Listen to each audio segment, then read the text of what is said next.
Hi, I'm Megan.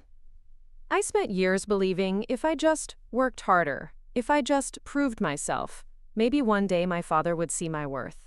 Instead, he called me a waste of space at my brother's graduation party. He dismissed my business ideas, erased my ambitions from family conversations, even mocked my dreams in front of relatives. But the one thing he couldn't erase was who I really became when no one was watching. Before we jump back in, tell us where you're tuning in from. And if this story touches you, make sure you're subscribed. Because tomorrow, I've saved something extra special for you. The scent of fresh coffee lingered in the air as I sat by the window of my modest apartment, watching the early autumn leaves dance across the street below. My laptop screen glowed with the latest financial projections for our company, numbers that would make most entrepreneurs weep with joy. But instead of celebration, a familiar heaviness settled in my chest as I reached for my phone. Today was my father's birthday. The same father who, just 3 years ago, had looked me straight in the eyes and called me a waste of space in front of our entire family. The same father who had laughed when I mentioned starting my own business. The same father who made it clear that my brother Justin was the only child worth mentioning in Christmas letters. My thumb hovered over his contact information. A simple, happy birthday text. That's all it would take. Just 3 syllables to maintain the thinnest thread of connection to the man who had shaped so much of who I was, both the strong parts and the broken ones. I set the phone down without sending anything. Some wounds were still too fresh, some bridges too thoroughly burned. Instead, I returned to my spreadsheets, losing myself in the language of success that somehow never translated when spoken in my childhood home. The apartment felt too quiet suddenly. I stood up, stretching muscles tight from hours hunched over work, and walked to the kitchen. The calendar on my refrigerator mocked me with its red circle around today's date, a reminder I'd set months ago when I still believed reconciliation might be possible. When I still thought accomplishment might finally earn me the approval I'd been chasing since childhood. My mind drifted back to that fateful family gathering 3 years ago. Justin's graduation party, the golden child's crowning achievement. The backyard had been transformed with twinkling lights and rented tables. Mom had spent weeks planning the perfect celebration, and Dad had spared no expense. Harvard Law School acceptance letters framed and displayed proudly on the gift table. I had arrived early to help set up, still clinging to the hope that contribution might equal acceptance.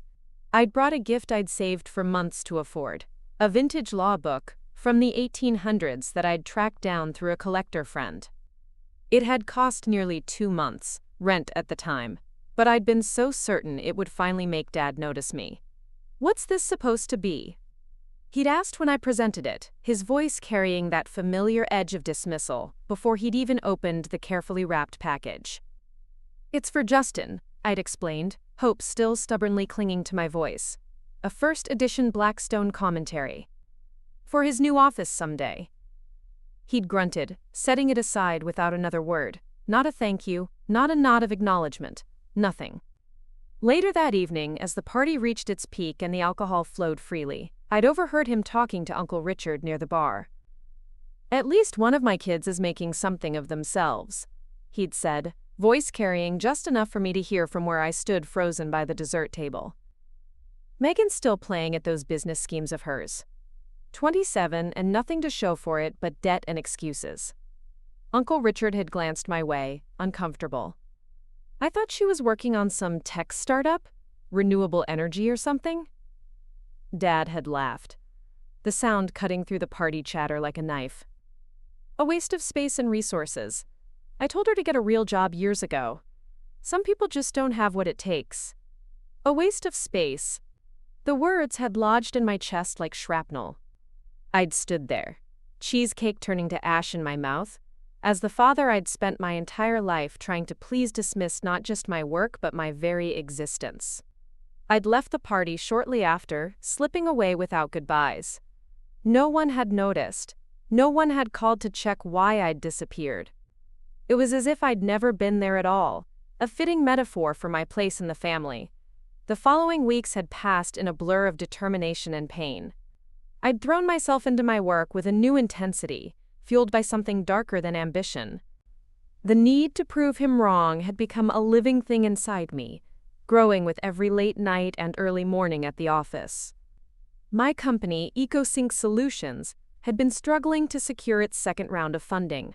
We had the technology, a revolutionary system for optimizing renewable energy integration into existing power grids. But investors were hesitant to take a chance on a female founder with limited connections in the industry. That's when Nathan Harrington had entered the picture. The legendary venture capitalist had somehow heard about our technology through an industry contact. His firm, Harrington Capital, was known for spotting unicorns before anyone else saw potential. And for some reason, he saw something in me. "I don't want my name attached to this investment," he'd said during our first meeting, puzzling me. "I want to be a silent partner. You run the show, make the decisions. I'll provide capital and connections, but my involvement stays confidential." I'd been suspicious at first. Silent investors often had ulterior motives, but Nathan had been straightforward about his reasoning. "The renewable energy sector is still an old boys' club," he'd explained. "You've got the vision and the technical expertise, but they'll try to take it from you if they know I'm backing you. I've seen it happen before. This way, you build your reputation on your own terms." The arrangement had been unconventional but effective. With Harrington's capital infusion, EcoSync had exploded from a promising startup to an industry disruptor in under 2 years.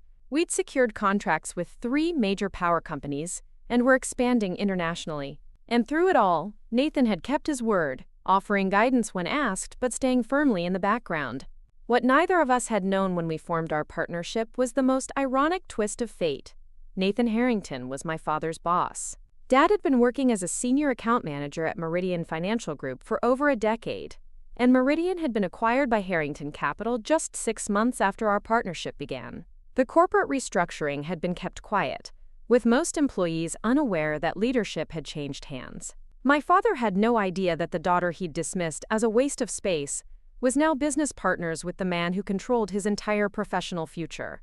I poured myself a cup of coffee, the memory leaving a bitter taste that even the expensive roast couldn't disguise.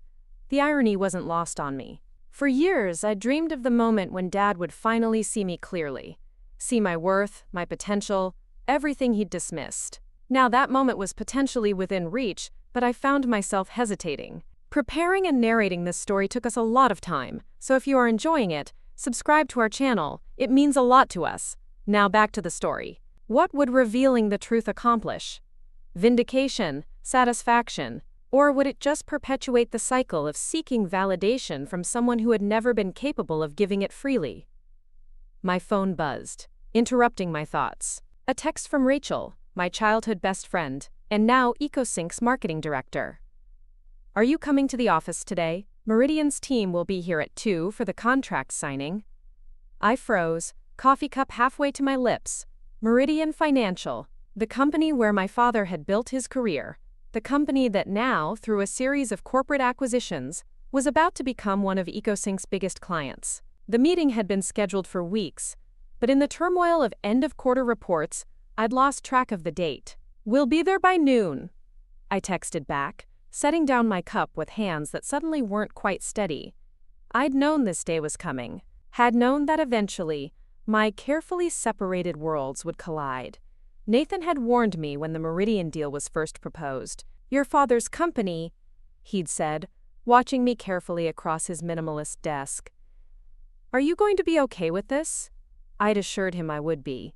Had convinced myself it was just business, that personal history wouldn't interfere with professional obligations. But standing in my kitchen, staring at the calendar with its accusatory red circle, I wasn't so certain anymore. The apartment suddenly felt too small, too confining. I needed air, needed movement. Grabbing my keys and jacket, I headed for the door. A walk would clear my head, help me strategize how to handle the upcoming meeting. Whether my father would be among the Meridian representatives remained unclear. He worked in a different division than the one we were partnering with, but I needed to be prepared either way. The city's streets were bustling with morning commuters, everyone moving with purpose, with direction. I joined their flow, anonymous among the crowd, just another professionally dressed woman with places to be, decisions to make. No one looking at me would see the turmoil beneath the surface, The years of dismissal and disapproval that had shaped me into someone unrecognizable from the eager-to-please daughter I'd once been. My phone buzzed again. Nathan this time. Coming to the Meridian signing? Heard through channels your father might be there. Corporate decided to bring in representatives from multiple divisions.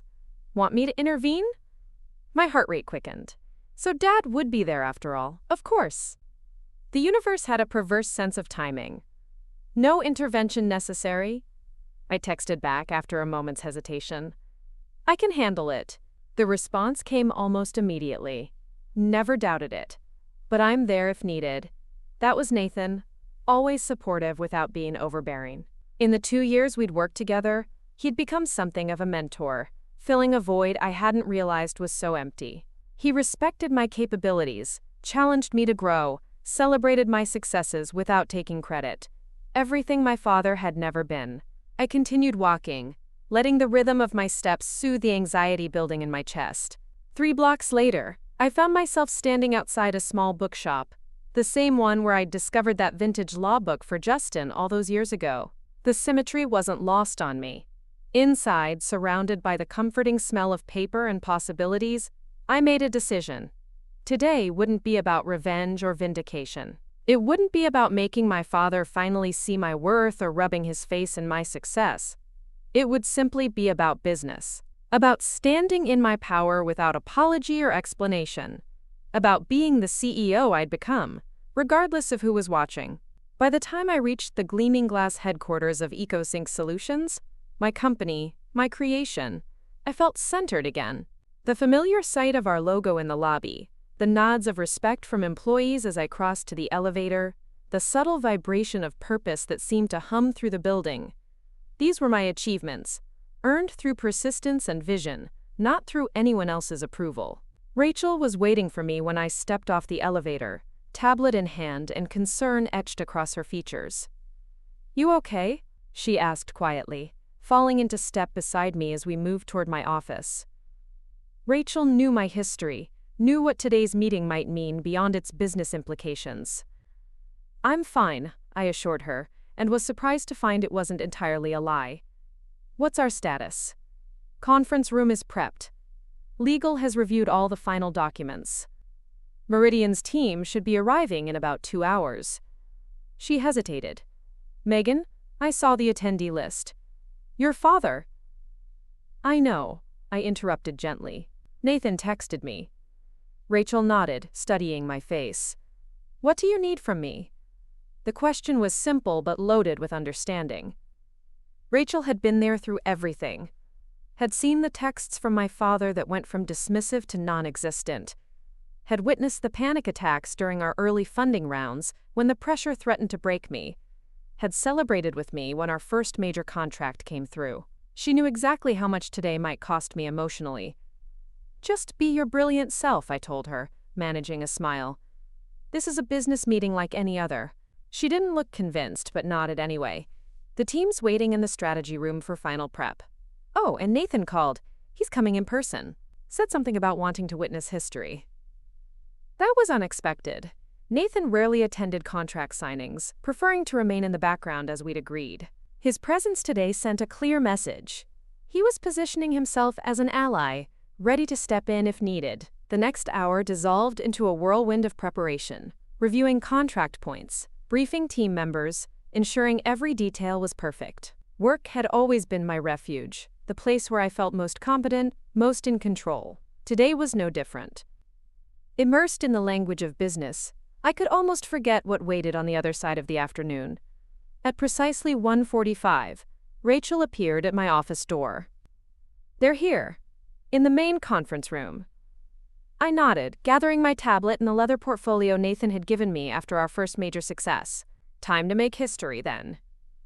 The walk to the conference room felt simultaneously too short and endless. Each step carried me closer to a confrontation 3 years in the making, though only I knew it was a confrontation at all.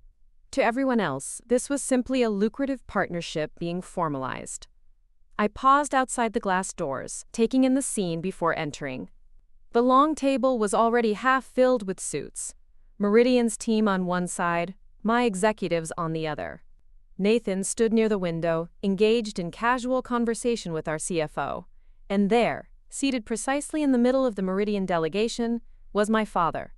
He looked older than I remembered, more gray at his temples, lines deeper around his mouth, still impeccably dressed, still radiating that air of authority that had intimidated me throughout childhood. He was looking down at some papers, unaware of my presence outside the room. I took a deep breath, straightened my shoulders, and pushed open the door. The conversation dimmed as I entered, all eyes turning toward me. Nathan nodded slightly, a gesture of solidarity. Rachel, already seated with the EcoSync team, gave me an encouraging smile. And my father looked up, recognition dawning slowly across his features, followed immediately by confusion. "Good afternoon, everyone," I said, my voice steady and clear as I moved to the head of the table. "I'm Megan Reynolds, CEO of EcoSync Solutions. Welcome to what I believe will be the beginning of a very productive partnership." The shock on my father's face would have been comical under different circumstances. The widening eyes, the slight parting of lips, the sudden rigidity in his posture. I continued speaking, outlining our vision for the collaboration, deliberately not acknowledging his presence specifically. "Ms. Reynolds." The Meridian division head began once I'd finished my introduction. "We're excited about the possibilities here. Your company's innovations in renewable energy integration are precisely what Meridian has been looking for." I nodded, professional and composed. "We believe this partnership will benefit both organizations significantly. Our technology provides exactly the kind of forward-thinking solutions Meridian needs to maintain its competitive edge." The meeting proceeded according to agenda: presentations, questions, clarifications. I led my team with confidence, fielding technical inquiries and steering discussions with the authority that came from knowing my business inside and out. Throughout it all, I could feel my father's gaze, heavy with disbelief. He'd remained uncharacteristically silent, contributing nothing to the conversation. The colleagues who had introduced him as quote, quote, quote, quote, quote, quote, quote, quote, quote, quote, quote, seemed puzzled by his reticence. As we approached the signing portion of the meeting, Nathan finally stepped forward from his position near the window. "Before we formalize this partnership," he said, his deep voice commanding immediate attention, "I'd like to say a few words." A ripple of surprise moved through the Meridian team. Nathan's presence had been noted but not explained. Most assumed he was just another EcoSync executive. For those who don't know me, I'm Nathan Harrington. The name landed like a stone in still water, recognition spreading across the faces of the Meridian representatives. My father's expression shifted from confusion to something approaching alarm. "While I generally prefer to remain behind the scenes," Nathan continued, "I wanted to be here personally today. EcoSync Solutions represents everything Harrington Capital values in our investments: innovation, integrity, and exceptional leadership." He turned toward me, genuine respect in his gaze. When I first met Megan Reynolds 2 years ago, she presented not just groundbreaking technology, but a vision for how that technology could transform an industry. She wasn't looking for shortcuts or quick profits. She was building something sustainable, something meaningful. My father's face had gone pale, his eyes darting between Nathan and me as the implications became clear. "As a silent partner in EcoSync," Nathan continued, "I've had the privilege of watching this company grow under Megan's leadership. Today's partnership between EcoSync and Meridian, now a Harrington Capital subsidiary, represents exactly the kind of synergy we strive to create across our portfolio." The Meridian division head was nodding enthusiastically, clearly pleased to discover this unexpected connection to the parent company's founder. My father looked like he might be ill. "Now," Nathan concluded with a smile, "I believe we have contracts to sign." The next 30 minutes passed in a blur of signatures and handshakes. I maintained my professional demeanor throughout, even when protocol required me to shake my father's hand across the table.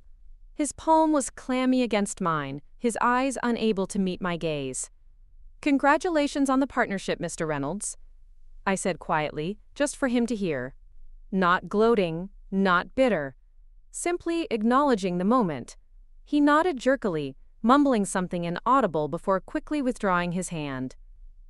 As the meeting concluded and people began to filter out, Rachel expertly shepherded the Meridian team toward the door with promises of a tour of our R&D facilities.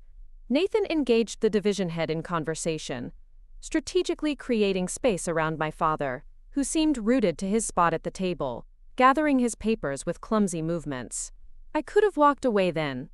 Could have let him leave without another word, the reality of who I'd become, speaking loudly enough without further conversation. Part of me wanted to, the part still scarred by words like waste of space and years of dismissal. But another part, perhaps the stronger part, knew this moment needed proper closure. "Dad?" I said simply, once we were alone in the conference room. He looked up, his expression a complex mixture of emotions I couldn't fully decipher.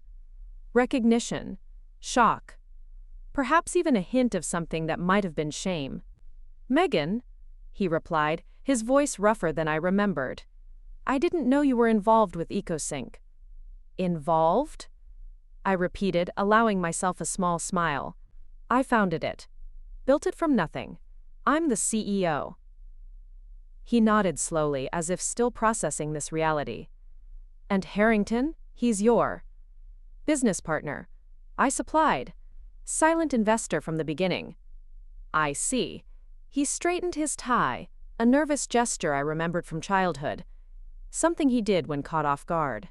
"You've done well for yourself." The understatement was almost laughable. EcoSync was valued at over $200 million in its last funding round. We employed over 100 people, and were revolutionizing how renewable energy integrated with existing infrastructure. Well, didn't begin to cover it. "Yes," I agreed simply. "I have." A heavy silence settled between us, 3 years of absence and decades of disapproval hovering in the space between where we stood. "Why didn't you tell me?" he finally asked. "About all this?" The question caught me off guard. Not the substance, but the tone. There was no accusation in it, none of the defensive anger I might have expected. Instead, he sounded almost lost. "Would it have mattered?" I asked quietly. 3 years ago, you called me a waste of space. You laughed at my business ideas. You told everyone who would listen that I was just playing at entrepreneurship." He flinched, eyes dropping to the table. I was wrong.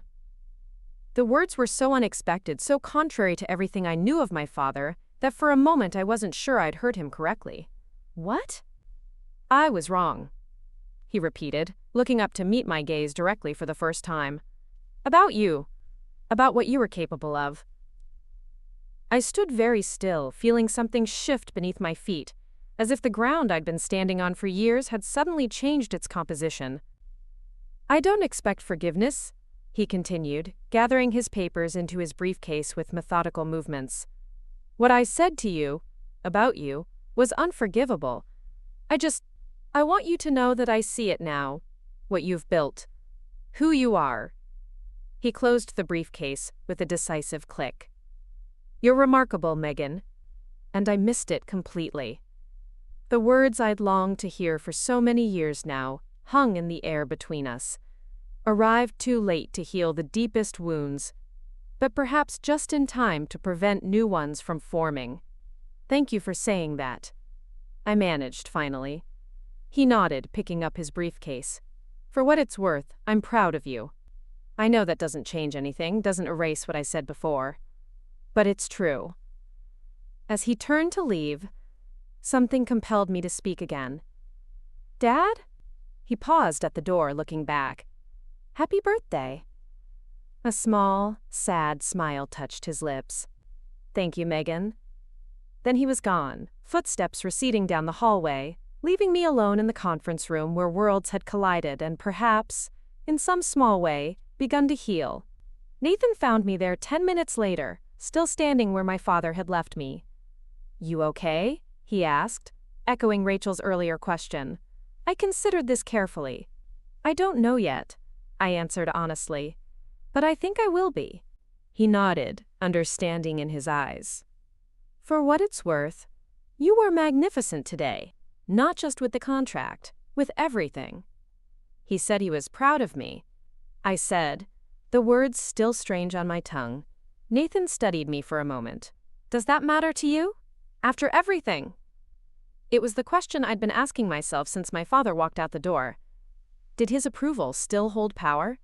Did his recognition of my worth somehow validate it?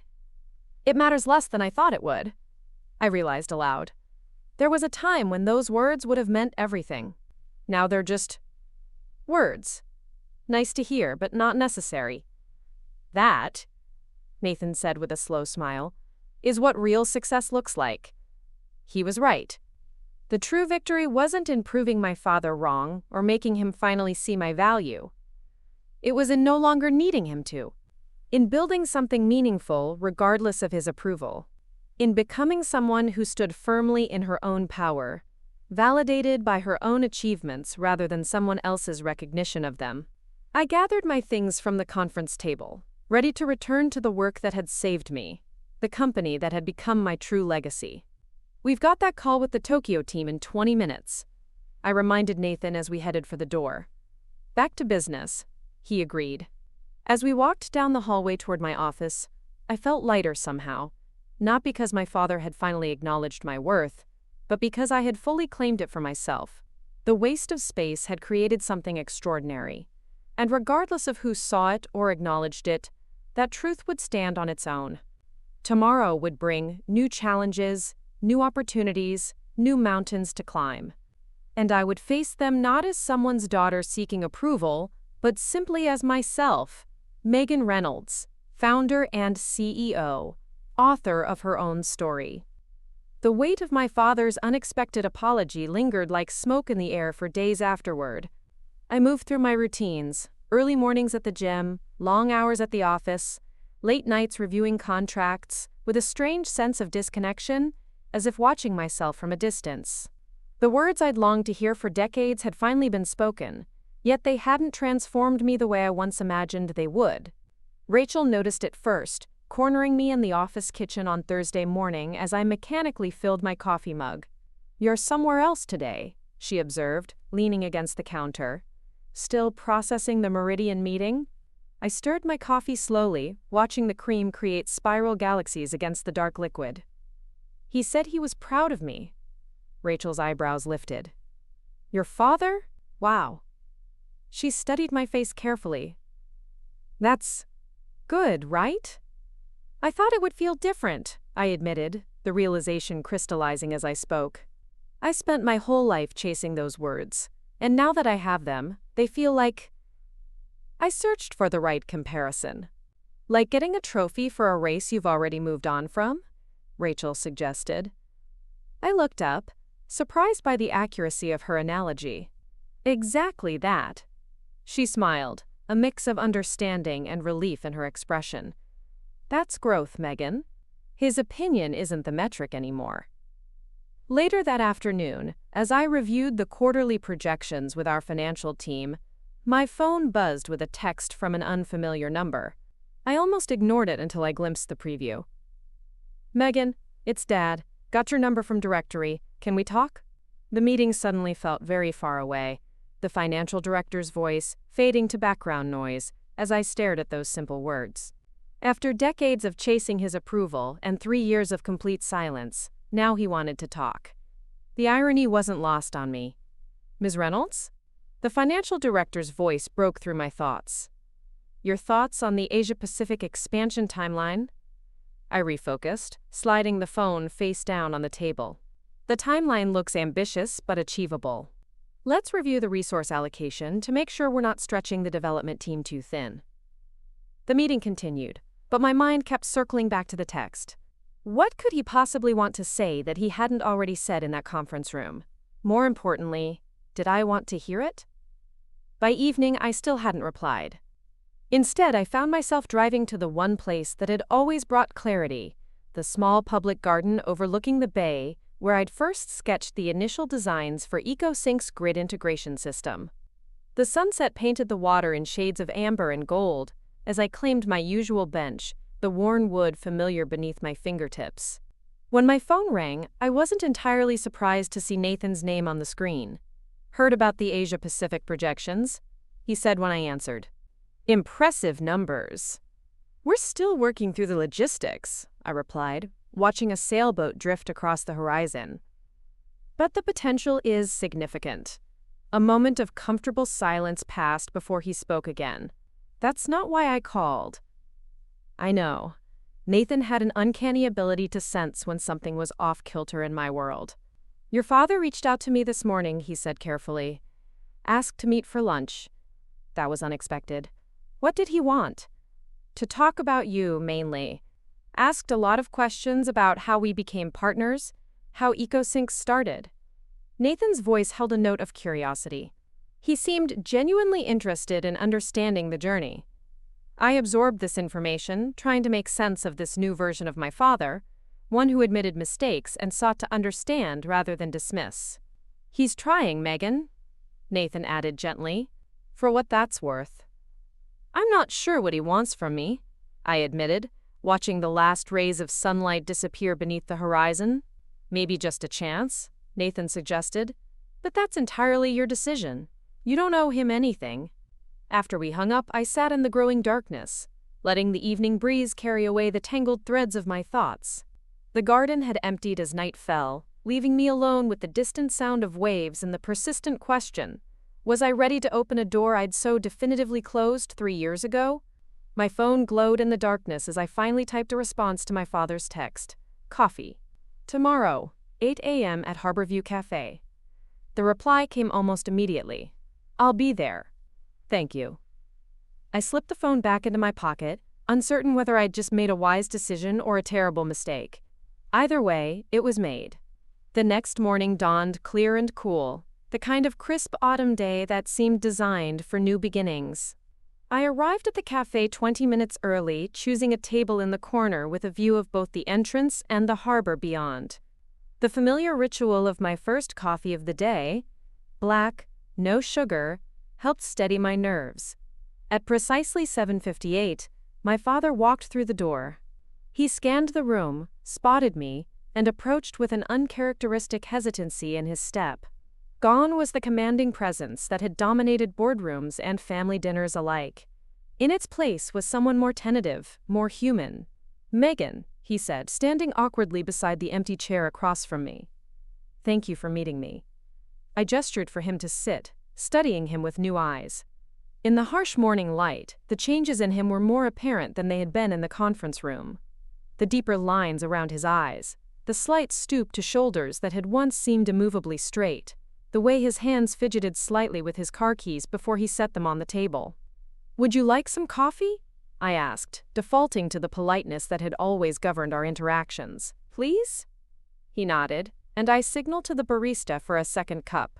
An uncomfortable silence settled between us as we waited, 3 years of absence and decades of misunderstanding filling the space like an uninvited guest. I spoke with Nathan yesterday, I said, finally, more to break the silence than anything else. My father nodded, looking relieved to have somewhere to start. He's an impressive man, very fair in his assessment of people. The coffee arrived, giving him something to occupy his hands. He added cream with methodical precision, stirring exactly 3 times, the same routine I'd watched at countless breakfast tables throughout my childhood. I owe you an explanation, he began after taking a careful sip, for what I said at Justin's party, for how I've treated you all these years. I remained silent, neither encouraging nor discouraging his words. This conversation was his to navigate. I was wrong about you, he continued, meeting my gaze directly. But more than that, I was wrong about myself, about what success really means. I built my entire identity around a very narrow definition of achievement, prestigious degrees, conventional career paths, the kind of success that fits neatly into country club conversations. He paused, looking down at his coffee. When you started talking about entrepreneurship, about renewable energy technology that I didn't understand, I was afraid. Afraid? The word slipped out before I could stop it. Fear was not an emotion I'd ever associated with my father. Afraid I couldn't guide you, couldn't help you, couldn't protect you from failure. His voice grew quieter. So instead of supporting you in a journey I didn't understand, I tried to force you onto a path I recognized. And when you refused to follow it, I lashed out. The admission hung between us, raw and unexpected. I took a sip of my coffee, buying time as I processed his words. That doesn't excuse what I said, he added quickly. Nothing could excuse that. But I want you to know it came from my limitations, not yours. Outside the cafe window, early morning joggers traced paths along the harbor's edge. A ferry horn sounded in the distance, life continuing its forward momentum even as time seemed suspended at our small corner table. "Why now?" I asked finally. "It's been 3 years since Justin's party, 2 days since the Meridian meeting. What changed?" He considered the question carefully before answering. "Seeing you in that conference room, confident, accomplished, respected, was like looking at a stranger who was undeniably my daughter, but who had become someone remarkable without any help from me. It forced me to face how wrong I'd been, how much I'd missed." He ran a hand through his hair, a gesture so familiar it triggered an unexpected wave of nostalgia. But it was something Nathan said at lunch yesterday that really hit home. He told me you never mentioned my name during all your dealings together. Not once. Not even to leverage the connection at Meridian. He said you built everything on your own terms, without using my name either as a credential or a complaint. I hadn't realized that detail would matter to him. In truth, I'd avoided mentioning my family connections to Nathan not out of discretion but self-preservation. Discussing my father had always been too painful. The night after the Meridian meeting, I couldn't sleep, my father continued. I kept thinking about all the milestones I must have missed. Your first major contract. The day you moved into that impressive headquarters. The moment you realized your company was actually going to succeed. His voice caught slightly. I kept wondering who celebrated those moments with you since it clearly wasn't your family. The question touched a nerve I hadn't realized was still raw. Who had celebrated with me? Rachel, certainly. A few loyal friends. Nathan, in his understated way. But there had been many victories marked only by a solitary glass of champagne in my quiet apartment. Achievements that would have once seemed sweeter if shared with the people who were supposed to care most. I had support, I said simply, unwilling to hand him the power of knowing exactly how much his absence had hurt. He nodded, accepting the boundary. I'm glad. You deserved that. He took another sip of his coffee, then set the cup down with a decisive movement. Megan, I know I have no right to ask anything of you, but if you're willing, I'd like a chance to know the person you've become. Not to take credit for your success, or to insert myself where I haven't earned a place. Just to know my daughter. The request was so different from what I'd expected. No justifications, no defensiveness, no subtle assertions that I had somehow misinterpreted his past behavior. Just a simple acknowledgement of reality and a humble request. I'm not the same person you knew, I warned him. The daughter who desperately wanted your approval doesn't exist anymore. I'm counting on that, he replied with unexpected candor. That version of you was shaped by my failures as a father. I'd like to meet the woman who succeeded despite them. Something shifted inside me, not forgiveness exactly, but perhaps the first tentative step toward a new understanding, not a restoration of what was lost, but the possible beginning of something different. I have a charity gala next weekend, I heard myself saying, for the EcoSync Foundation's educational initiative. If you'd like to come, I can put you on the guest list. The invitation was limited. A public event, neutral territory, no promises beyond a single evening. But from the way his expression brightened, you would have thought I'd offered him the world. I'd be honored, he said simply. As we finished our coffee and prepared to part ways, an awkward moment arose. Should we shake hands? Hug? Pretend that one conversation had bridged a chasm years in the making? In the end, he simply held my gaze for a moment longer than usual. Thank you for hearing me out today. It's more than I deserved. I nodded, gathering my things. This doesn't fix everything, I said, needing to be clear. I don't know what comes next. Neither do I, he admitted. But I'm grateful for the chance to find out. We walked out of the cafe together, pausing on the sidewalk before heading in opposite directions. No dramatic reconciliation, no tearful embrace, just the fragile possibility that the future might hold something different than the past. As I walked to my car, my phone buzzed with a text from Rachel. Emergency at the office. Peterson account hitting unexpected regulatory issues. Need you ASAP. Reality rushed back in, reminding me that regardless of personal breakthroughs, the company I'd built still demanded my full attention. In a way, I was grateful for the interruption. It gave me somewhere concrete to channel the complex emotions swirling beneath my composed exterior. The next week passed in a blur of crisis management and late nights.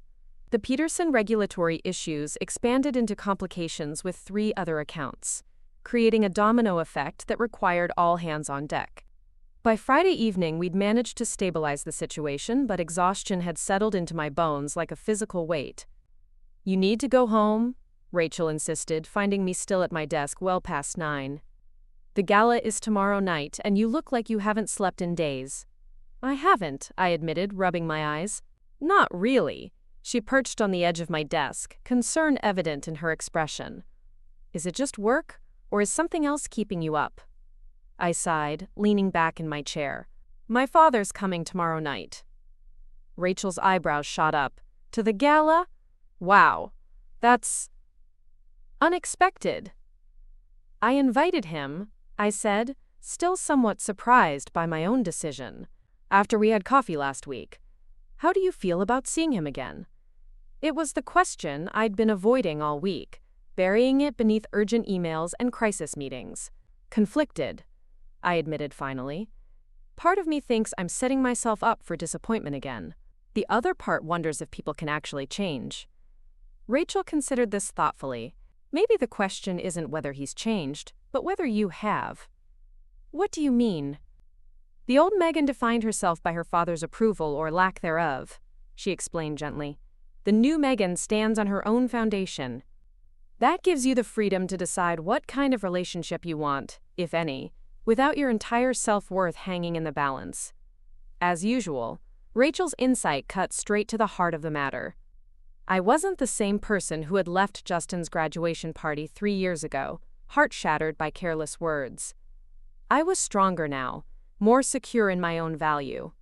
Perhaps that strength would allow me to attempt something I couldn't have managed before, a relationship with my father based on who we both were now, not who we had been then. The gala itself was everything the board had hoped for, elegant without being ostentatious, focused on the foundation's mission while still giving donors the sense of exclusivity they craved. I moved through the crowd in a midnight blue gown that Rachel had insisted brought out the CEO power vibes, greeting benefactors and educational partners with practiced ease.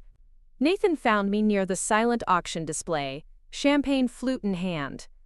Magnificent turnout, he commented, surveying the packed ballroom. The STEM scholarship program is going to be fully funded after tonight. Let's hope so, I agreed, watching as bidding on a luxury vacation package grew increasingly competitive. The foundation means more to me than almost anything else we've built. It was true. While EcoSync's technology was revolutionary, the Foundation's work creating educational opportunities for underprivileged students interested in renewable energy careers felt like my true legacy. Perhaps because it addressed directly what I had lacked most in my own journey, belief and support. I can see why. He hesitated, then continued. I know you're exhausted, and this isn't the time for deep conversations. But I wanted to ask, would it be possible to continue what we started? Perhaps another coffee sometime or lunch. The question hung between us, freighted with hope but free of expectation. 3 years ago, I might have seized this opening desperately, eager for any chance to finally earn the approval I'd craved. Now I considered it carefully, weighing what I truly wanted against the risks of disappointment. I think I'd like that, I said finally. Not to erase what happened, or pretend everything is suddenly fixed, but maybe to see if something new is possible. Relief softened his features. That's more than I hoped for.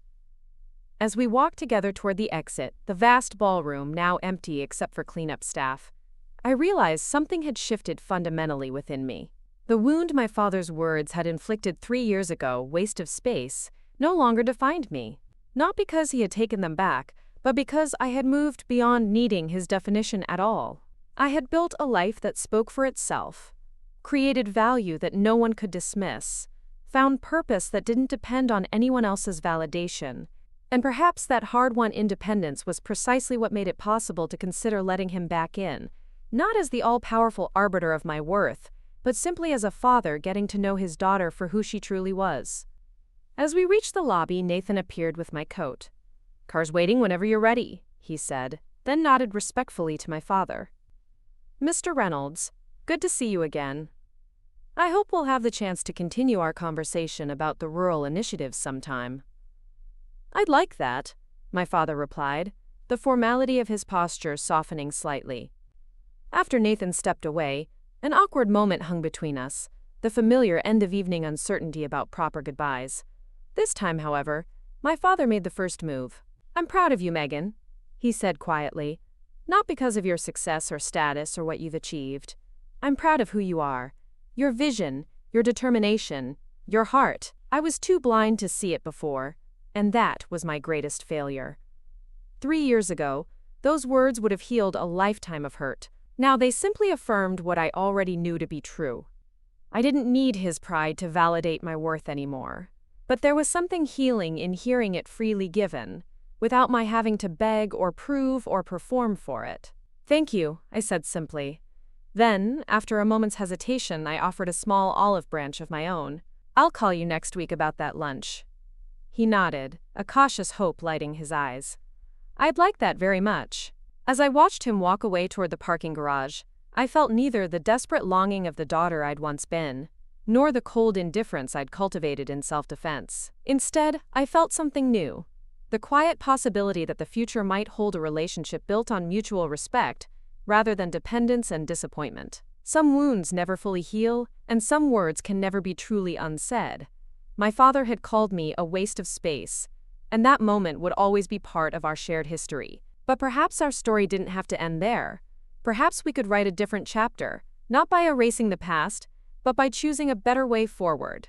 And in that moment, standing in the quiet elegance of the empty lobby, I realized that true empowerment comes not from proving others wrong, but from living so authentically that their opinions, good or bad, are no longer the measure of your worth. The morning sun streamed through my office windows, casting long golden rectangles across the polished conference table where my executive team had gathered. 6 months had passed since the foundation gala, 6 months of cautious conversations over coffee, tentative family dinners, and the slow, deliberate reconstruction of something I'd once thought irreparably broken.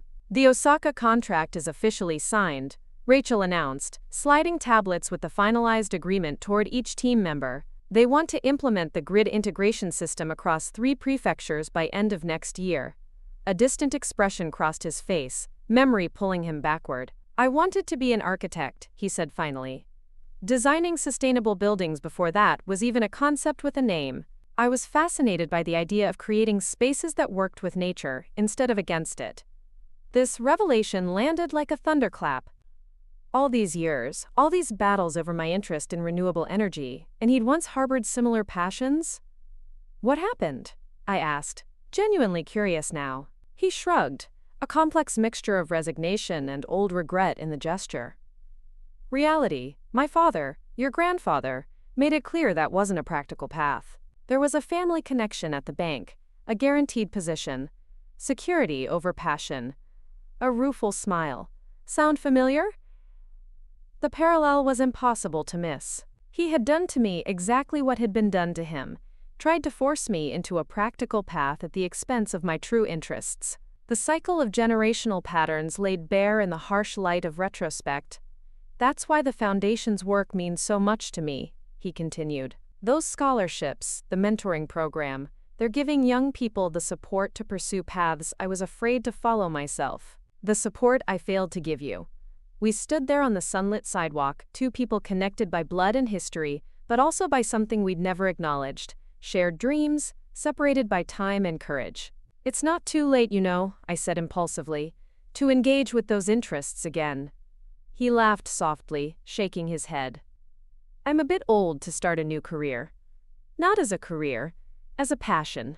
The Foundation's building committee is looking for new members. people to help evaluate sustainability elements of our educational facilities. Your banking experience plus an interest in sustainable architecture. It could be valuable. The offer hung between us, unexpected and unplanned. I hadn't come to lunch intending to draw him further into my world, yet here I was, extending an invitation that would have been unthinkable 6 months ago. A complex emotion crossed his features. Surprise, followed by something that looked almost like gratitude. "You'd want my input? If you're interested," I said carefully. "No pressure either way." He nodded slowly, considering. "I'd like that very much, Megan. Thank you for thinking of me." As we prepared to part ways, returning to our separate professional worlds, I felt a shift in the atmosphere between us. Something subtle but significant. For the first time, our conversation had moved beyond the careful process of healing old wounds and into the possibility of building something new. Not just repairing a broken relationship, but creating a different kind of connection based on shared values and mutual respect. "Same time next week?" he asked. The question carrying none of the tentative uncertainty that had characterized our early arrangements. "I'll be in Tokyo for the implementation kickoff," I reminded him. "But the week after? Absolutely." He nodded, then hesitated briefly before speaking again. "About Justin's housewarming. I understand if you're not ready for that. Family gatherings come with their own complications." The acknowledgement of the broader family dynamics was another small gift. Recognition that my hesitation wasn't stubbornness or grudge-holding, but legitimate caution about environments that had once been deeply harmful. "I'm still thinking about it," I said honestly, "but thank you for understanding either way." As I watched him walk toward the parking garage, I realized something profound had shifted within me over these months of cautious reconnection. The anger that had once fueled so much of my drive, the desperate need to prove my father wrong, to succeed specifically in defiance of his dismissal, had gradually transformed into something healthier, more sustainable. My success was no longer a response to his rejection. It was simply mine, built on passion, vision, and purpose that belonged solely to me. The fact that he now recognized its value was a healing balm, but no longer the point of the journey. Back at the office, I found Rachel waiting with the final details for the Tokyo trip. As we reviewed the itinerary, she studied my expression with the knowing look of someone who had witnessed every stage of my complicated family dynamics. "Good lunch?" she asked casually. I considered the question. "Actually, yes. Different than usual." "Different how?" I thought about the journal, the revelation about my father's abandoned dreams, the invitation to join the foundation committee. "We're moving beyond just repairing the past," I said finally, "starting to build something new instead." Rachel smiled, genuine pleasure in her expression. "That's significant progress." "It is," I agreed, "though I'm still not sure about this family housewarming situation." She nodded, understanding immediately. "One relationship at a time. Your father is making an effort to change. That doesn't automatically transform your mother or brother." "Exactly." The prospect of facing my mother, who had stood by silently through years of my father's dismissal, or my brother, who had benefited from the favoritism without ever acknowledging it, felt daunting in a way my one-on-one lunches with my father no longer did. "You know," Rachel said thoughtfully, "you're in a different position now. You're not walking into that house as the desperate-to-please daughter anymore. You're walking in as Megan Reynolds, CEO of EcoSync, woman who built her own legacy." That changes the power dynamic significantly. Her perspective struck me with unexpected force. She was right. If I did choose to attend Justin's housewarming, I wouldn't be returning to old patterns and power structures. I would be bringing who I had become into a space that had once diminished me. The thought was both terrifying and strangely liberating. "I'll think about it," I promised. After Tokyo. The Tokyo implementation proved even more successful than anticipated. The Japanese engineers, initially skeptical of our technology, became enthusiastic advocates by the end of the week-long process. By the time I boarded the flight home, we had verbal commitments for 2 additional prefectures and an invitation to present at Japan's premier renewable energy conference. Exhausted but satisfied, I scrolled through emails during the long flight back, clearing the most urgent matters before landing. Among them was a message from my father with a simple subject line, thinking of you. The body contained just a few lines. Saw this article about EcoSync's work in Japan and thought of you. Proud doesn't begin to cover it. The building committee meets next Tuesday if you're still open to my participation. No pressure either way. Safe travels. My father had called me a waste of space in a moment that had once defined our relationship. But that moment no longer held the power it once did, not because it was forgotten or forgiven, but because it had been replaced by new moments, new understandings, new possibilities. As I merged onto the exit ramp leading toward my neighborhood, I felt a profound sense of peace settle over me. The journey wasn't complete. Family healing rarely is, but I was traveling it on my own terms now, guided by my own values rather than reactive patterns. Sometimes the most powerful response to those who once diminished you isn't proving them wrong or making them regret their words. It's building a life so authentically yours, so deeply aligned with your true purpose, that their opinions, past or present, become merely footnotes in your story rather than its defining chapters. I had become my own measure of success, and in doing so, I had created the possibility for relationships based on mutual respect rather than desperate need. Perhaps that was the most meaningful achievement of all. 1 year after the Meridian contract signing that had changed everything, I stood before a crowd of 300 aspiring entrepreneurs at the Women in Sustainable Business Conference. The spotlight felt warm on my face as I scanned the sea of attentive expressions. Young women at the beginning of their journeys, mid-career professionals seeking transformation, even a few gray-haired veterans who nodded encouragingly as I paused to gather my thoughts. Success isn't linear, I began, my voice carrying through the hushed auditorium. We're taught to believe in a straight path forward: education, opportunity, achievement, recognition. But real transformation rarely works that way. The most powerful journeys often begin with rejection, continue through uncertainty, and arrive at destinations we couldn't have imagined at the start. From my vantage point on stage, I could see Rachel in the front row, giving me a subtle thumbs up. Beside her sat Nathan, his characteristic quiet confidence, a steady presence. And there, somewhat unexpectedly, in the third row aisle seat, my father, who had asked permission to attend after learning I would be the keynote speaker. 3 years ago, I was told I was a waste of space by someone whose opinion I had valued above all others. I continued, the words no longer carrying the sting they once had. Today, EcoSync operates in 17 countries. Our technology has reduced carbon emissions by an estimated 12 million tons annually, and our foundation has provided educational opportunities to over 100 promising students who might otherwise have been overlooked. A ripple of applause moved through the room. I raised a hand gently to quiet it. But I'm not telling you this to impress you with numbers or achievements. I'm sharing it because the most valuable thing I've learned on this journey isn't how to build a successful company.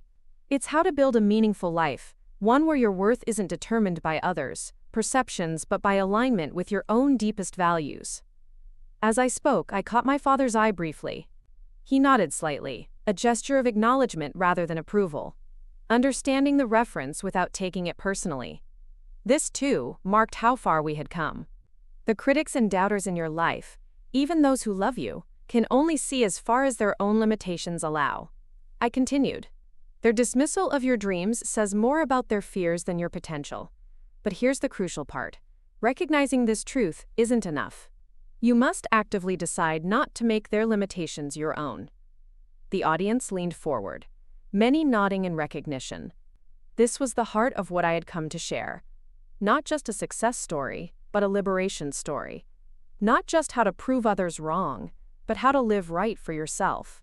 When someone dismisses your vision, they're not seeing you. They're seeing the boundaries of their own imagination. Your job isn't to shrink yourself to fit within those boundaries.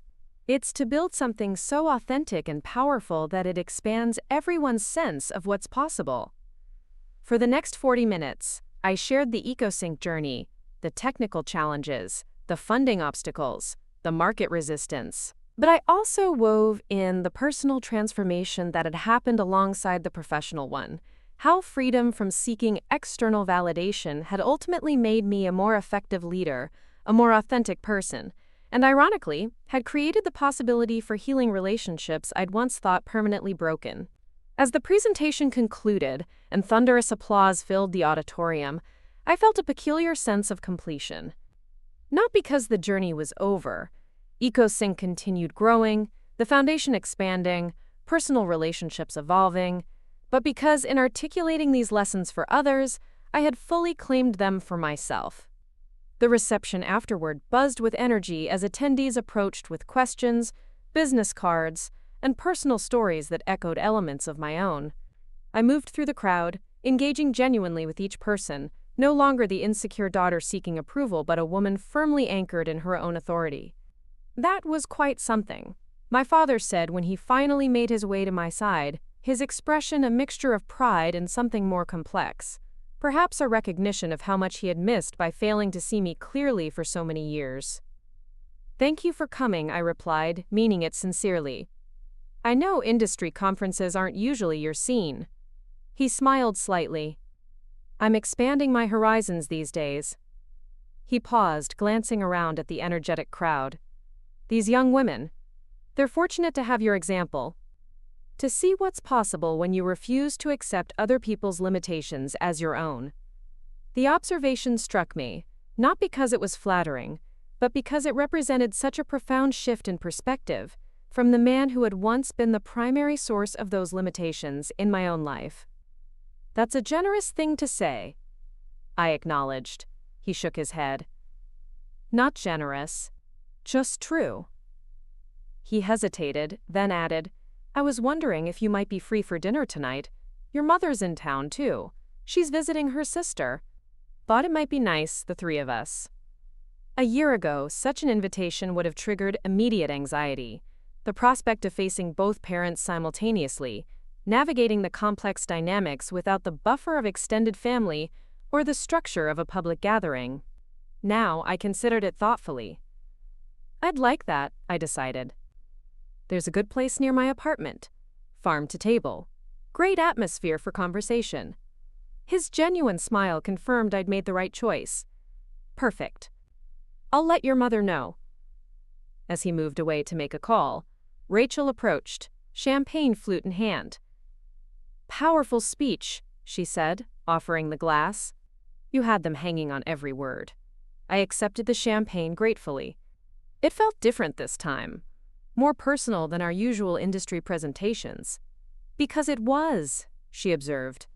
"You weren't just sharing EcoSync's achievements, you were offering a roadmap for personal liberation." She nodded toward my father, now speaking on his phone across the room. "And speaking of personal, family dinner tonight?" "Apparently so," I confirmed, taking a sip of champagne. "Both parents? Just the three of us?" Rachel raised an eyebrow. "Bold move. You okay with that?" I considered the question honestly. "I think so. We're in a different place now, all of us. Not perfect, not completely healed, but different. More honest." "That's all anyone can really ask for with family," she observed wisely. "Not perfection, just growth."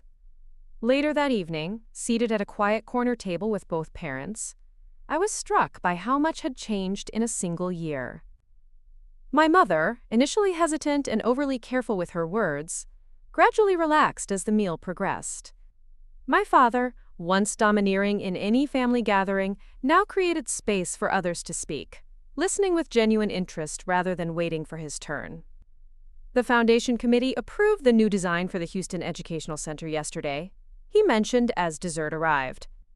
They incorporated all the sustainable elements we proposed: solar integration, rainwater collection, even the living classroom concept. The "we" wasn't lost on me.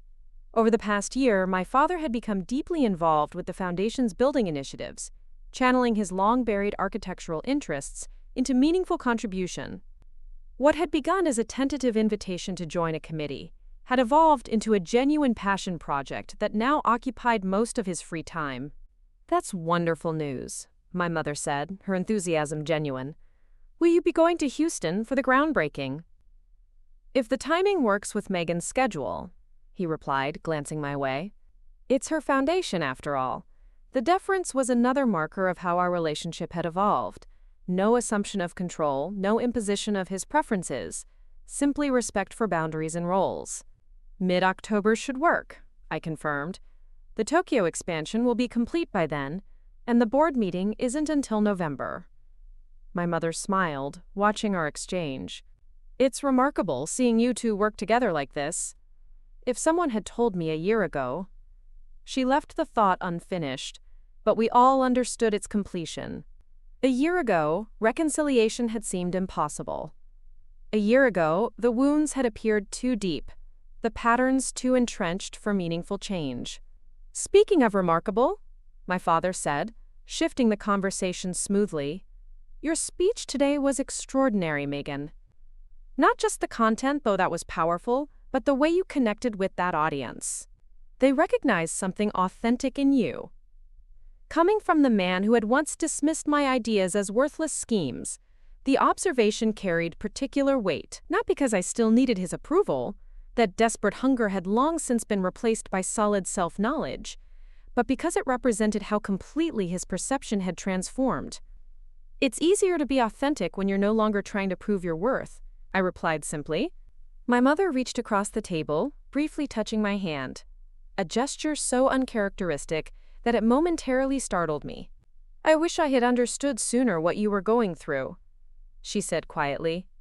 How much damage was being done? It was the closest she had come to directly acknowledging her role in the family dynamics, her silence in the face of my father's dismissal, her failure to intervene or support. Not quite an apology, but perhaps a beginning. We can't change the past, I said after a moment, but we can choose a different way forward. She nodded, withdrawing her hand. That's what I'm trying to do now.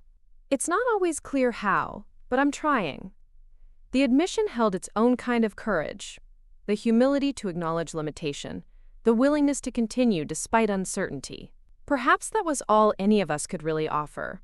Not perfection, not complete understanding, but the commitment to keep trying, to keep growing beyond our former boundaries. As the evening concluded and we prepared to part ways outside the restaurant, my father hesitated, then spoke with uncharacteristic vulnerability. You know, Megan, when I watched you on that stage today, I realized something important. What's that? I asked, curious. That some of my greatest teaching moments came through my greatest failures, he said quietly. The ways I failed you ultimately became the catalyst for your greatest strengths. That doesn't excuse anything I did, but it helped me understand something about resilience, how the very challenges that can break us can also be the foundation for something extraordinary. The insight struck me with unexpected force. He was right. The pain of his rejection, the struggle to prove my worth, the years of dismissal. These experiences had forced me to develop resilience, determination, and self-reliance that might never have emerged in a more nurturing environment. The qualities that had built EcoSync, that had created opportunities for hundreds of others through the foundation, had been forged in the fire of those very challenges. I've thought about that too, I admitted. Not to diminish the hurt, but to recognize that our greatest wounds sometimes become our greatest gifts, if we use them as teachers rather than anchors. He nodded, understanding the nuance. I hope that's what we're doing now. Learning rather than remaining anchored in what was. I believe we are, I replied, meaning it sincerely. As they drove away and I turned toward my own apartment building just a few blocks distant, I felt a profound sense of integration, of past and present, pain and purpose, challenge and growth all woven into a coherent whole. Not because everything had been resolved or healed completely, but because I had finally learned to hold all these elements as part of a larger story, rather than defining myself by any single chapter. 6 months later, on a crisp autumn morning, I stood beside my father on the freshly graded soil of what would soon become the EcoSync Foundation's Houston Educational Center. The ceremonial groundbreaking was scheduled to begin in 20 minutes, but we had arrived early to walk the site quietly, reviewing the finalized plans one last time. The solar array will cover this entire southern exposure, he explained, gesturing across what would become the main building's roof. With the battery storage beneath the east wing, The facility should generate approximately 115% of its energy needs annually. His enthusiasm was contagious, his expertise evident in every detail he highlighted. The architectural elements he had incorporated, passive cooling systems, natural light optimization, green roof integration, represented not just sustainable building practices, but the resurrection of dreams he had abandoned decades earlier. "It's going to be remarkable," I said, genuinely impressed by how the design had evolved under his guidance. "A physical embodiment of everything the foundation stands for." He nodded, satisfaction evident in his expression. "And it's just the beginning. If this model proves as efficient as projected, we can implement similar designs across all future educational centers." I noted with a small smile. "You've become quite invested in the Foundation's mission." He returned the smile, a touch of self-awareness in his expression. "More than I expected, honestly. It feels like coming full circle somehow, returning to interests I abandoned long ago, but with purpose and perspective I couldn't have had then." As we continued walking the perimeter of the future building site, I found myself reflecting on the parallel journeys we had both undergone over the past 18 months. My father, reconnecting with abandoned passions and developing new definitions of meaningful contribution. Myself, building a life based on authentic purpose, rather than reactive defiance. "You know," he said thoughtfully as we paused near what would become the main entrance, "I've been thinking about something you said in your speech at that conference, about how rejection often begins the most powerful journeys." I nodded, waiting for him to continue. "When I first joined the Foundation Committee, I was hoping for a chance to know you better, to make amends in some small way," he admitted. "I never expected to find my own path forward through it. That's been an unexpected gift." The acknowledgement touched me deeply, this recognition that our reconnection had created space for his growth as well as healing between us. Not just a restoration of what was lost, but the discovery of something neither of us could have anticipated. "The most meaningful journeys often lead to unexpected destinations." I agreed. As the first vehicles began arriving for the groundbreaking ceremony, Foundation board members, local officials, media representatives, we made our way toward the welcome tent where Rachel was already coordinating last-minute details. "Everything on schedule?" I asked as we approached. She nodded briskly. "All set." The mayor arrived early. She's particularly interested in the educational programming aspects, and the student representatives are ready for their presentation. The student representatives were perhaps the most meaningful element of the day's ceremony. 5 young people who had received foundation scholarships the previous year, now prepared to share how those opportunities had impacted their educational journeys. Their presence embodied the Foundation's core mission, identifying overlooked talent and providing not just financial support, but meaningful mentorship and real-world experience. As the ceremony began and I stepped to the podium to welcome the gathered crowd, I was struck by the full-circle nature of the moment. Here I stood, no longer the dismissed daughter fighting for recognition, but a woman whose vision had created ripples of opportunity extending far beyond herself. Beside me, no longer the father who had once called me a waste of space, but a man who had found the courage to confront his own limitations and begin again. The building we break ground on today represents more than sustainable architecture or educational innovation, I told the attentive audience. It represents the profound truth that transformation is always possible, for individuals, for communities, for relationships once thought irreparably broken. My gaze moved across the gathering, lingering briefly on my father's attentive expression. Many of you know the EcoSync origin story, how a renewable energy technology that experts dismissed as impractical has now become an industry standard implemented across 17 countries. But the deeper story, the one that truly matters, is about what happens when we refuse to accept other people's limitations as our own, when we have the courage to pursue purpose even in the face of rejection.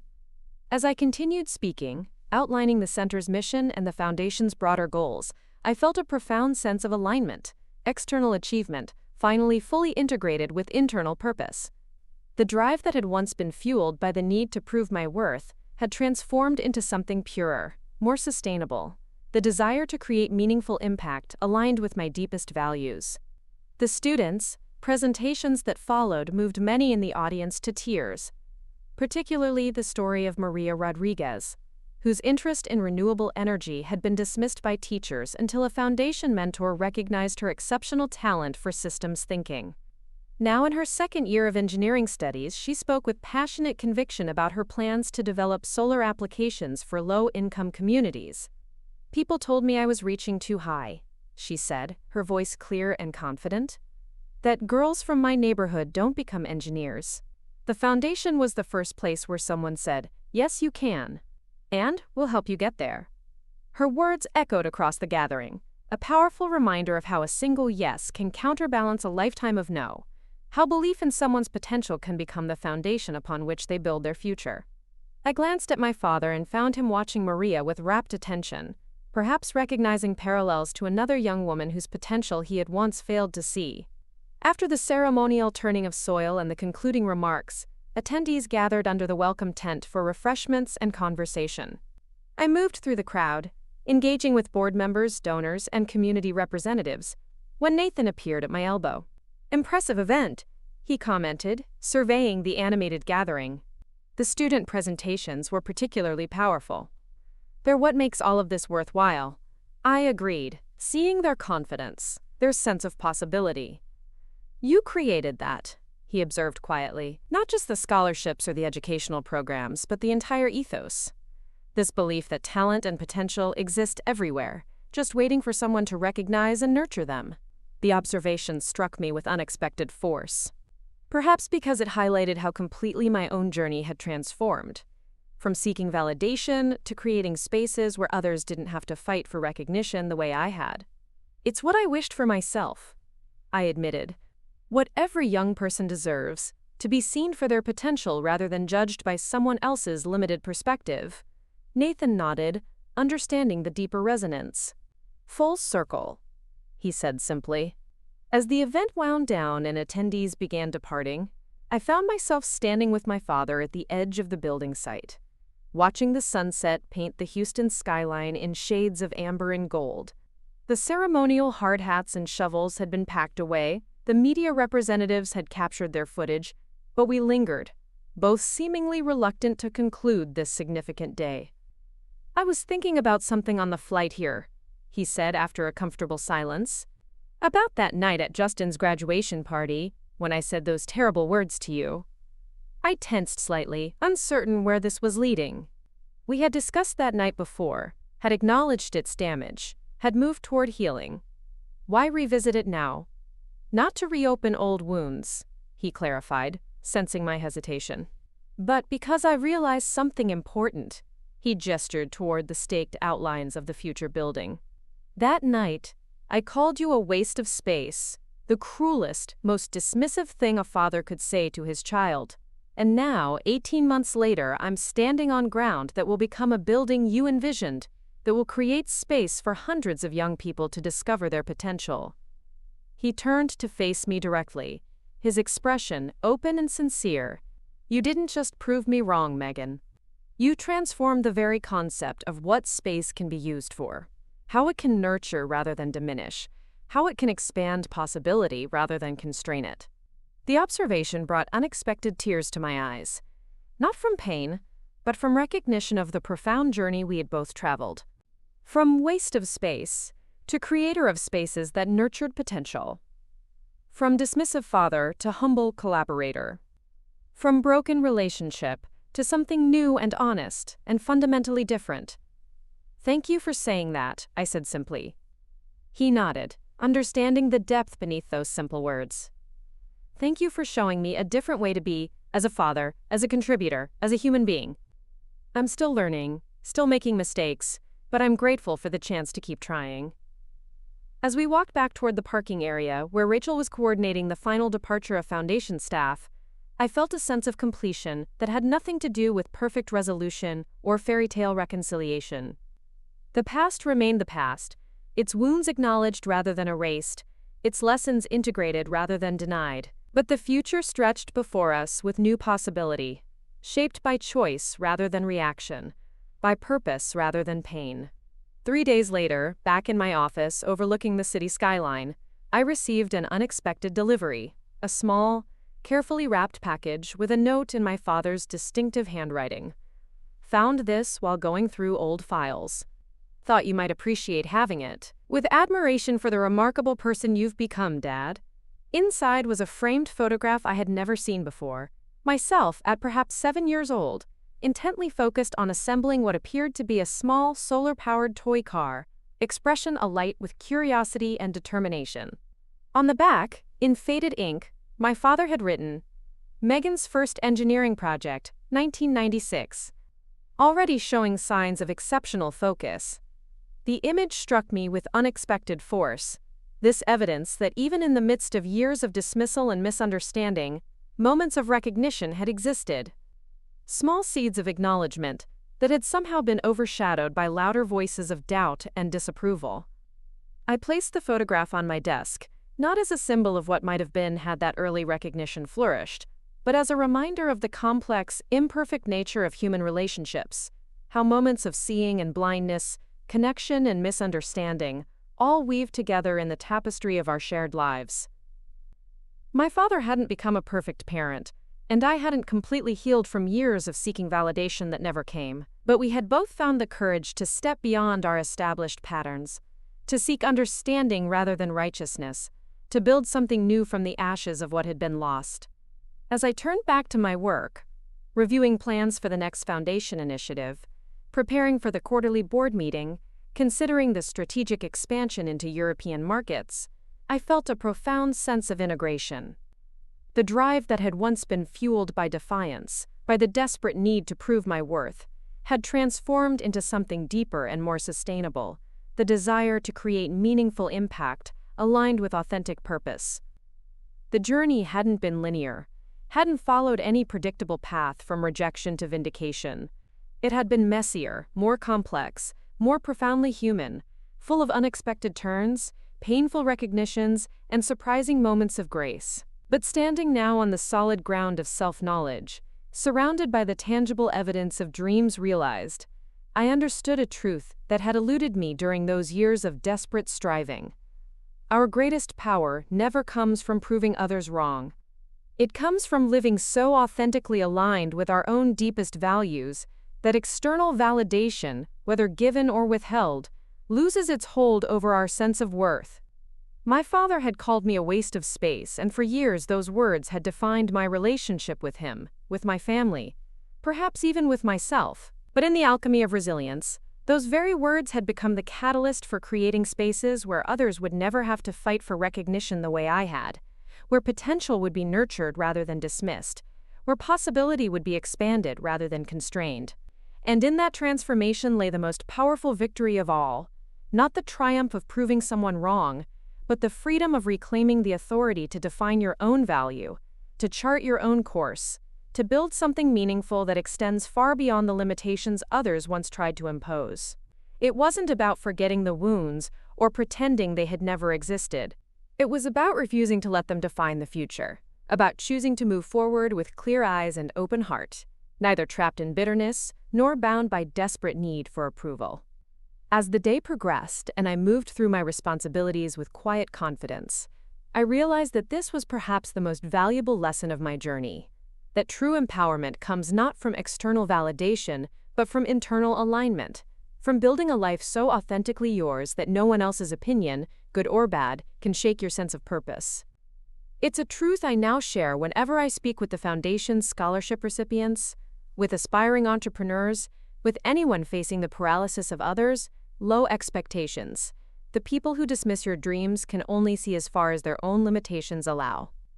Their rejection says more about the boundaries of their imagination than the scope of your potential. Your power lies not in making them see you differently, but in refusing to see yourself through their limited lens, in building something so authentic and meaningful that it expands everyone's sense of what's possible, including your own. Up next, you've got 2 more standout stories right on your screen. If this one hit the mark, you won't want to pass these up. Just click and check them out. And don't forget to subscribe and turn on the notification bell so you don't miss any upload from us.